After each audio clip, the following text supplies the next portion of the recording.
আমি তো বলছি অন ক্যামেরা, পশ্চিম বাংলায় নতুন একটা পুরস্কার দেওয়ার ব্যবস্থা করা হোক। উনি যা পুরস্কার দিচ্ছেন সবার পেছনে একটা করে সিডি লাগিয়ে দিচ্ছে। নতুন একটা পুরস্কার দেওয়া হোক, পুরস্কারটার নাম হোক মিথ্যাশ্রী। এই পুরস্কারটা মমতা ব্যানার্জিকে দেওয়া হোক।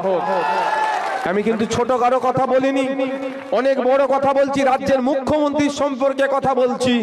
তৃণমূলের তো এখানকার এমপি কল্যাণ ব্যানার্জি মহাশয়। তো কল্যাণ ব্যানার্জি মহাশয়কে বলছি, হ্যাঁ আপনার নেত্রীকে বলছি মিডিয়ার মাধ্যমে, পুলিশ আইবির মাধ্যমে আমি কল্যাণ ব্যানার্জিকে বলতে চাই, আপনি হাইকোর্ট থেকে সুপ্রিম কোর্ট অনেক ছুটাছুটি করেন, আপনার নাকি পেনের অনেক ক্ষমতা। তাই আপনার নেত্রী মমতা ব্যানার্জিকে আমি বলছি মিথ্যাশ্রী পুরস্কার দেওয়া হোক। পারলে আমার নামে একটা আইন এত চ্যালেঞ্জ করুন, আমাকে দেখবো পারবেন। আমি চ্যালেঞ্জ করে বলছি, কারণ কোর্টে যাবে বুক ফুলিয়ে, আইনের চড়কে মুখ ফুলিয়ে আসতে হবে।